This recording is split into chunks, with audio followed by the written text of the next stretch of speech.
What is going on, people? I just watched Legion episode 7 and I have to apologize that I'm still a bit under the weather, so I don't feel and look good. Apologize for that, but I still get the time to watch Legion episode 7 and because I was resting. And to be honest, it was really good. So if you haven't watched my previous Legions episode and more like reaction and review about each one of the few episodes, my first 2 episodes is more on the production, and then the rest of the episode will be spoiler, what I like about it, what I don't like about it, and some of the writing stuff that I like or not. So I'm gonna talk about it, and this is spoiler review for Legion episode 7. Pal, we're in a locked coffin on the ground.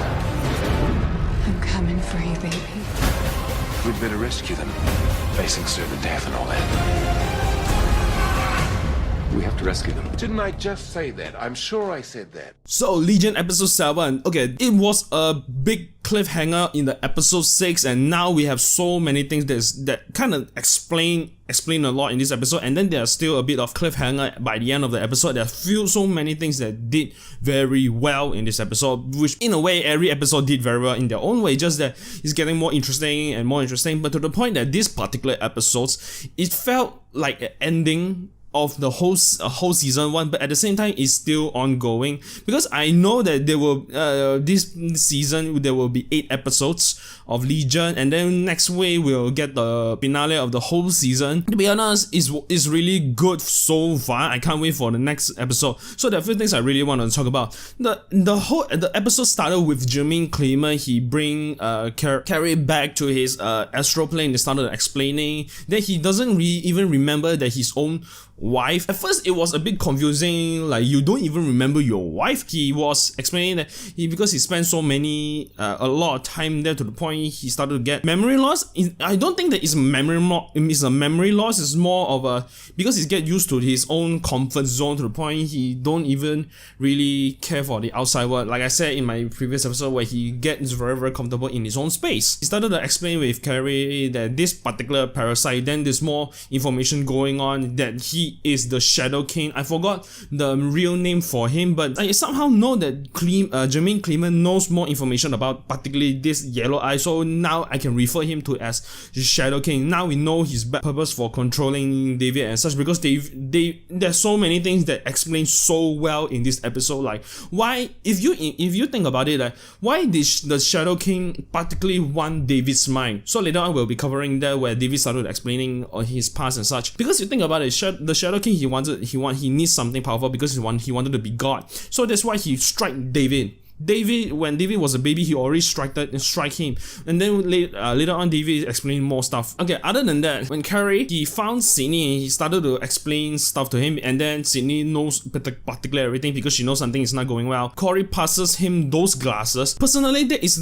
I can say that is a very, very creative writing in that sense, because you know that is a psychological thing, that is a mind thing, is a zone that there's so many things unreal, because it really the Shadow King was messing with your mind. So Carey, he passed the glasses to Sydney so that he knows that what is real and what is not. What they see was very, very colorful. When you put on the glasses, you started to see black and white in order to differentiate what is real and what is not real. So that writing was pretty darn good. And then but I have a problem with it, but it's more like a nitpicking.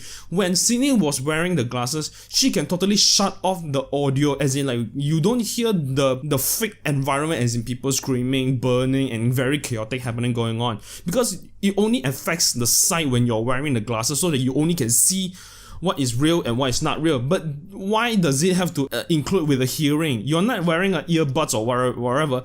But this is more nitpicking, but I'm not gonna nitpick such. But this is a minor detail, but I can really deal with it, because that's not the main point. So when Sydney was wearing the glasses, so she walked around the hospital and trying to find the people. Okay, this is the part where I really do enjoy in the whole episode, is where David started to talk to himself with the British accent. To be honest, that is like, because if you think about it, like personally, like everyone else, when we started this question or we are trying to keep calm, there's usually we have to talk to ourselves. Like some people, they have to talk to themselves by looking at the mirror. Usually when we talk ourselves, we are trying to find answers and such. Also in this particular moment where he started to talk to himself, just that he's in a British accent, so you're actually finding answers within himself. So it's more like to some people you have to do in a meditation way, but this one is more on talking to himself. So because you need to solve the answer yourself. When he envisioned himself in a classroom full, and that classroom looks really good, it felt like a cinema more than a classroom. So there were like 9 blackboards, so that he had a chalkboard. Then he started to explain stuff himself. That part was really good because in production wise, that is the most creative part in terms of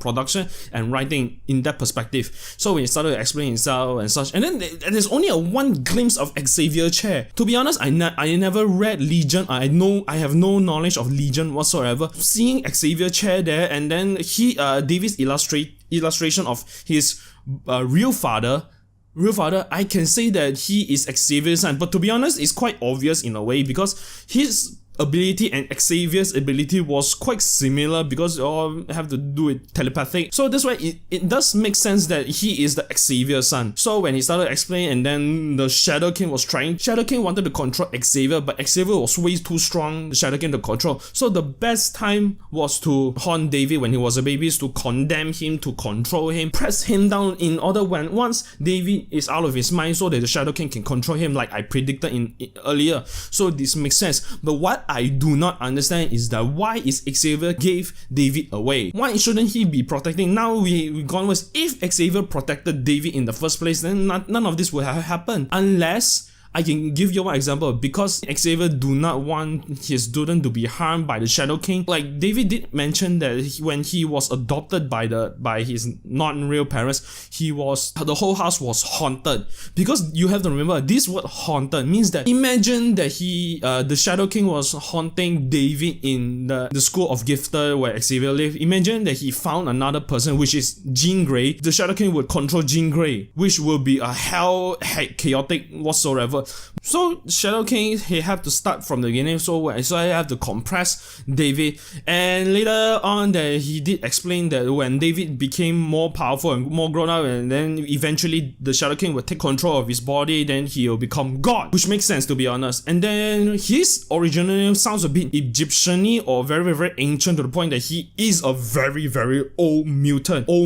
So I can kind of link with Apocalypse kind of timeline where they are like the first few generation of mutants. So because he wanted to be God and whatsoever, so the Apocalypse wanted to be God. This Shadow King wanted to be God as well. So we can kind of like relate in a sense, but not a lot of people can be God. So we can to see where he is going. Now that David have full control of his power, because he was talking to himself and started to find solution. Now that he have control of his own mind, what can he do and such, we can totally see that David is a really powerful mutant if he has the control of it. So now we know that why Shadow King wanted him in the first place. And then this part really makes it way much more interesting, where Corey, he took the halo and put it in his mind, then he started to can control. He's still himself, just that he is keeping the Shadow King out of his mind or contained in a way, because at the end of the episode where Shadow King was in the coffin and so more like containing him. And then there's one part where Corey was explaining that keep the halo on for all time, because eventually it means it's not powerful enough. It felt like a temporary solution,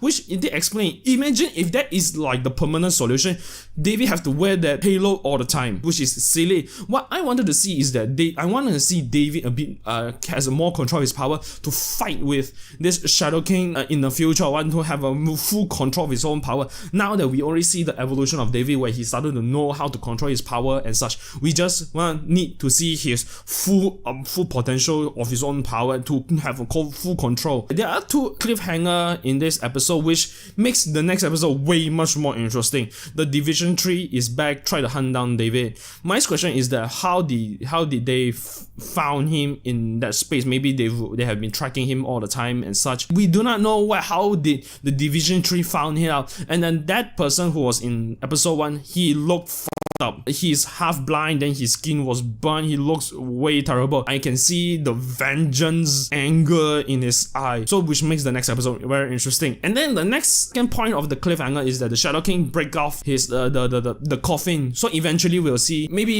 him Shadow King fight with David mentally, telepathically, something like that. I know that he is free now in a sense. Maybe he can control David or whatsoever, but it is interesting to see what he can do next in the next episode. To be honest, there's nothing much to talk about, particularly as this episode, other than a lot of explanation done by this episode, which we had questioned early on. So to be honest, this episode was really good. Really cleared up some of the stuff now. Why did the Shadow King chose David, and then David discovered his past, and so many things that this episode did so well. So many stuff finally explained. Imagine if you put the Division 3 invasion aside, then this episode, or you contain the Shadow King in his coffin, then you can just end there. Then we can go to season 2. But no, they have to put Division 3 invasion, and then the Shadow King break off his coffin, and then we still have the last episode, which is episode 8 next week. So I'm really interested to see what's next, what have in store for us, what are we going to explain in the next episode. So this is my review and reaction for Legion episode 7. Tell me all what you all think about Legion episode 7, and in the comments down below what you all think about Legion so far. To be honest, it's really good, like I said in my previous episode as well. So maybe subscribe to my channel to see more content that I created, and then yeah, quite excited for the next episode. So, and I'll see you all next time.